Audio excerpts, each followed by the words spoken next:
Hi everybody, welcome back into I was going to say the Irish NFL show, but it's our Monday night coverage, MNF, IRE. Welcome everybody. It's great to be joined again by comrades one, comrades all. We got Colum, Mark, and Brian. Gentlemen, we all look a little bit. I don't want to say with Tom Brady deflated after last night, but I think we all look a little bit tired after a late night of NFL action. We did say that Chiefs game would go close, didn't we? Very close. Yeah, we did, and we said that. Well, certainly, I knew don't back against Patrick Mahomes twice. When Patrick Mahomes is playing like with a chip on his shoulder, and he's got a point to prove. Yeah, It was an interesting game for Mahomes, but I think we can talk about that maybe at a different point or in this segment if you like, because we're going to go around. Lads, start with yourself, Colin. Have you got one takeaway from the action on Sunday? for me, it's the Vikings.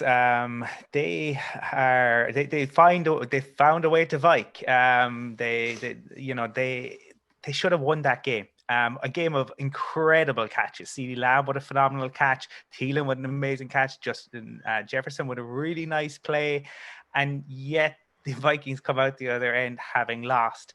I think traditionally being really strong on defense, they've definitely got a lot of questions to answer now. I mean, look, it's one more loss in this season, in a season that was kind of not really going anywhere anyway. They hoped to make playoff push, but I think they've given, outside of the Bears, they've given up 20 points or more in every single game this year.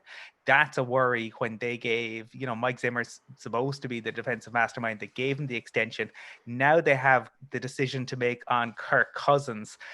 Going to be an interesting offseason in Minnesota, I think, for, such a storied franchise, such stories of heartbreak all the time, generally so strong defensively, but not this year. And to me, but like just a really enjoyable game to watch, but lots of stories behind it. The Cowboys with Andy Dalton finding a way to do it. What do you think, Brian? For me, it's the Colts win. I was the only one who picked them. Such an incredible game in many ways. At half time, it looked like it was going to the form that most people expected. Packers were up by 2 touchdowns, but keep kind of not slagging off Rivers, but we question whether he's good enough to lead the Colts to the playoffs this year. And incredible second half, turned the game around, and it was a strange last couple of minutes because it looked like they had sewn the game up and they just needed to run the clock, and they got the first down, which like then they would just try continue to run the ball, but some of the play calling was a bit questionable because they ended up stopping the clock, and Packers used their timeouts very well and then drove down with potentially an opportunity to win the game, had to settle for the field goal. Packers got the ball at the start of overtime and they were driving, and it looked like, they'd probably the likelihood is they would grind that defense down and put a touchdown in to win the game, and then a very fortunate play in terms of the Warriors, they were fumbling the ball and left the Colts in field goal range very quickly. Big win for the Colts. Packers have to come back again next week. They're fortunate now they're playing the Bears next week, so they got to rebound quickly. But the Colts, especially after the Titans win earlier in the day, Colts have matched them, and I think they're playing sure this weekend as well. So potentially now it's the game that settles the division possibly. But like all season, I've been not very high on Rivers, but again, he's proven that he is a quality quarterback. That's the one for me. Great game. Yeah, great weekend of games. Like, if you're watching on Red Zone, there was a mix at one point of kind of almost like leaping salmon. There were 2 amazing diving interceptions, almost play after play. One in that Colts-Packers game, the beautifully named Rock Ya-Sing made a great interception of Rodgers, diving through the air, really luring him into it. But there was leaping salmon and there was limping Bengals. I mean, I can't help but feel bad for Joe Burrow and for Bengals fans generally this morning. I mean, they've gone through this before with Carson Palmer, number 1 pick, suffering a tremendous knee injury. He tweeted out instantly, I think they've announced it's a torn ACL. Just wish him and hope him the best, obviously, that he recovers from it, because he definitely started to show the glimpses. And we only said on our Sunday show that, the Bengals were bringing him along gradually and things seem to be going well, but it's not for this year. It's for the next 10 years. So I do hope that doesn't derail. Other than that, some great games I'd love to talk about. You know, I mean, we could talk a lot more about Raiders, Chiefs, Titans, Ravens, which was a real ding-dong session. But it was also a weekend of just like abject disappointments. I mean, the Falcons really, you know, doing a whoopsie in the bed against the Saints and their backup quarterback. The Patriots, yeah, you know, you can just give me kickings left, right, center. You know, the Patriots weren't going to the playoffs and doing anything exciting, but I did think they'd handle the Texans. They got the passing game back, but they didn't win the game. They, you know, really didn't show up, and the Texans moved to their wonderful record of 3-7. But for me, gents, if you weren't firing Matt Patricia before this weekend, Matt Patricia just signed, sealed, and delivered his P45.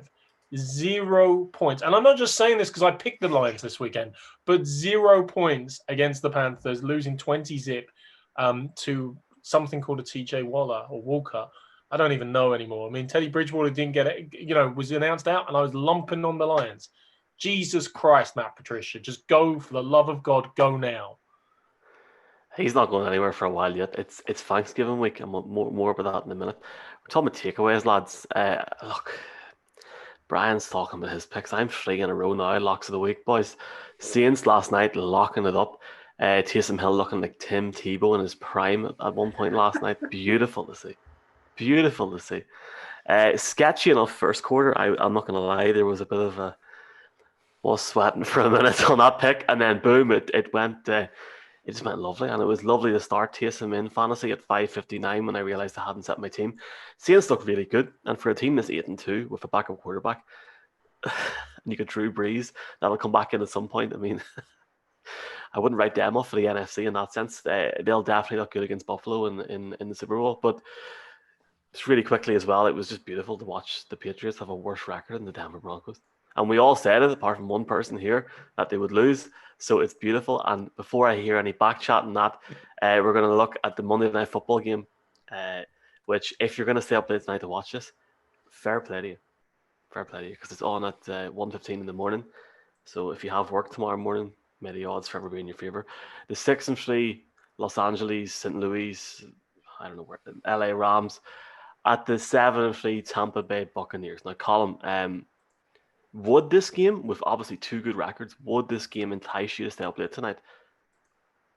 I think it's a fascinating game. It really is, between 2 teams who last year had an absolute shootout, and I don't think that will be the case at all this year. But I do think this is a really, really interesting one to look at. And for me, the Rams are probably the more interesting team, in that I think a lot depends on what they do. They moved on from Wade Phillips, and they brought in Brandon Staley, and he has been phenomenal. I mean, they're averaging 18.7, keeping teams to that. Against the Seahawks, they had 6 sacks, and Donald didn't have one of those. They brought in Leonard Floyd from the Bears, and he is now showing why he was a first-round pick. They're just, and their secondary has been outstanding. They don't give up big plays. I think it's either 1 or 2 plays above 40 yards. You just don't get big plays against them, and that is something that the Bucs have been really good at, is those big plays. So it's going to be fascinating to see how that matches up. They're also really strong against the run up the middle, which again is another one of the Bucs' strengths. So to me, it's can the Bucs kind of overcome that defense? You would expect, that they will look to put a lot of pressure on Brady, but he has such experience. He gets the ball out so quick. For the Bucs, I suppose you're looking at being able to get to Goff. But for me, I really think this is kind of 2 heavyweights swinging against one another. But I think what will be interesting is it's more about the Rams defense and them stepping up as they have done. And it's Bruce Arians probably going against his natural tendency and needing to move down the field incrementally rather than looking for those big plays. Yeah, I agree with Colum defensively. this season they've been very good. They're second in the league in terms of points given up, only 18.2 points a game. But the offense for the Rams hasn't been consistent. If you look at the teams that are in the playoff spots at the moment, they're actually got the worst scoring ratio for season, with the exception of the Eagles. And I think it's fair to say we'll discount the NFC East from the playoff talk at the moment. So they're not consistent offensively this year. Cup has been non-existent. He's been their star player. And in fairness to them, they've improved their running game. They seem to have 3 running backs there now, so it's kind of a running back by committee. But whether that's the offense will be able to match up in terms of points with the Bucs offense, I'm not sure. Yeah, I mean, I often use the stat later in the year talking about quality wins. Like, what's someone's record against teams who are actually above 500? And if you look at the Rams, of course, they're 6-3 at the moment. They've beaten all 4 teams in the AFC least. But their record against teams above 500 is actually 1-2. The only team they've beaten was the Seahawks in their last time out. Narrow loss to the Bills, and they got handed their ass basically by the Dolphins. So they haven't played many quality opposition. And again, as everybody's alluded to, it's the questions over their offense are huge. They haven't run the ball consistently well. And that obviously in turn leads to their problems in trying to free up Jared Goff and what they want to do on the offense in Sean McVay's play calling. Look, defense has been robust. The Bills are the only one that really put up massive scores against them. Aaron Donald has been superb as always. And the Bucs offense has been inconsistent at times. So you certainly, if you're a Rams fan, there is definitely hope to be had there. But you're going to be leaning on your defense to do it. Just like the Bears did against the Bucs, in fairness. Yeah, it's definitely a big few weeks for the Rams, and I agree with what Mark's saying there. Like what you said, they're 1-2 against teams with a winning record. You said, yeah. So they've got the Bucs tonight, the 49ers and the Cardinals in the next 3 weeks. So I think their season will go there. If they're sitting 9-3 after that, I think they're doing very, very well. Even 8-4, I think they'd take 8-4 now, run for the hills. To be honest with you, Aaron Donald's a great defensive leader, but at the same time, they're not putting much points up on the offense. They did put points up against the Eagles, and they put a decent amount of points up, albeit they lost against Buffalo. But the reality is, on the average of the first 9 games, the Rams aren't putting up enough points, and I would be concerned, especially with this game being in Tampa Bay, that they might struggle to put up points. On the other side of the ball, I hate Tom Brady, but I respect him as well. I mean, 46 points last week, just absolutely unbelievable. I think he had like 3 touchdowns, over 300 yards. One guy for me, and I wish I had him in fantasy, is not Leonard Fournette. I would love Ronald Jones in at running back. I think he could be the major difference tonight as well.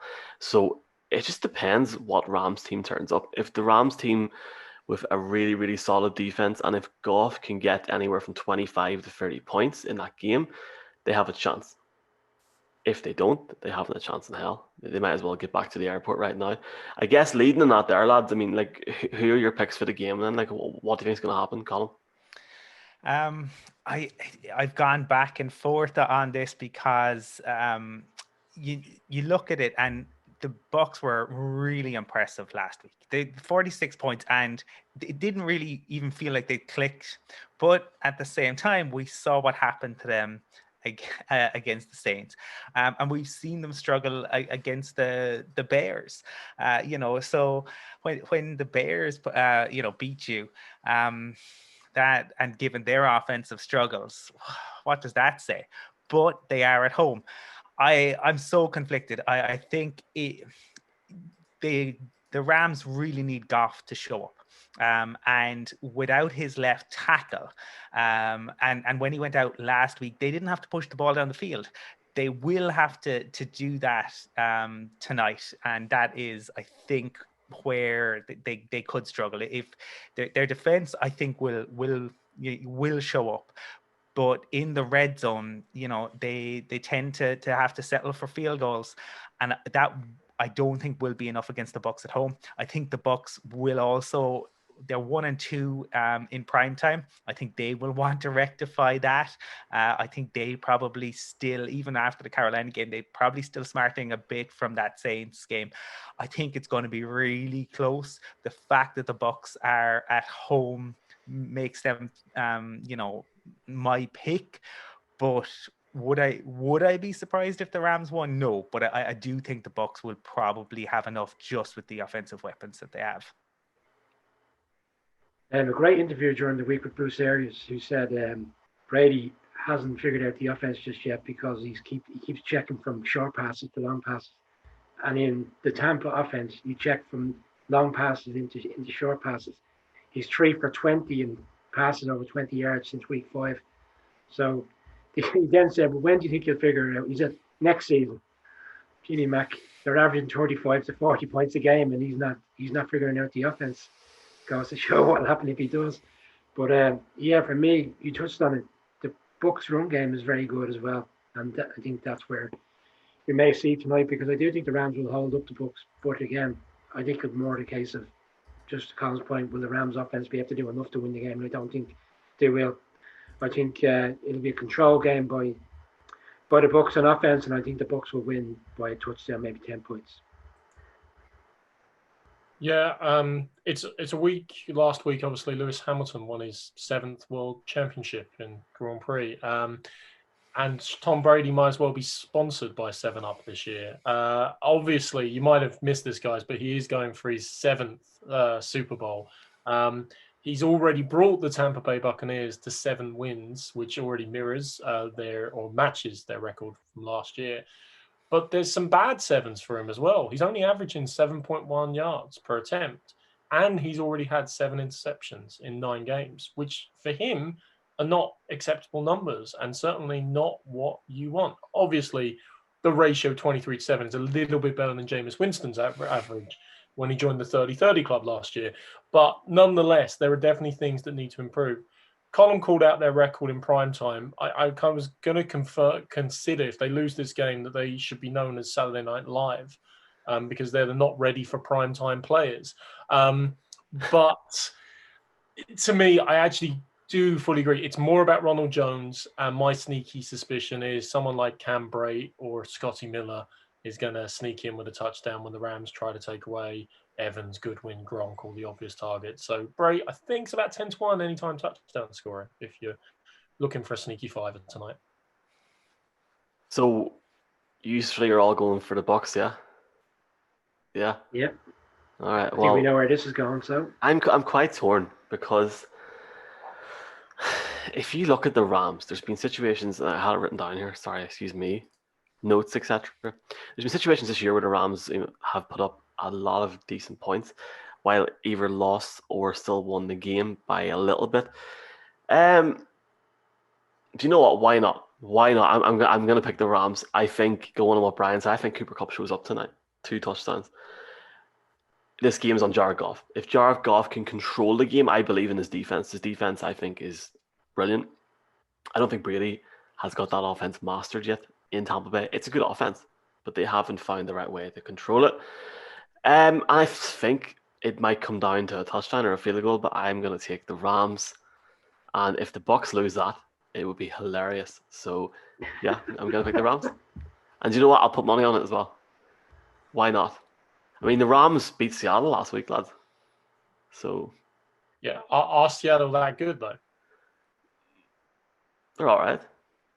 They're not too bad. Hold on. More importantly, lads, now, anybody watching this, Thursday night, Thanksgiving.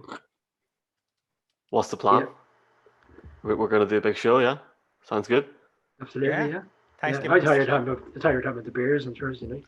Well, of course there'll be a few cervezas and stuff, but I think we're going to do a big show this week, folks, looking at the 3 games. You've obviously got the Detroit Lions, who may try and score a field goal this week. We'll see what happens. And we've also got the football team against America's team, and we've got the Steelers against the Ravens as well. So, you know what? It's not a bad schedule for Thanksgiving, because sometimes in recent years there's been a few sketchy enough games.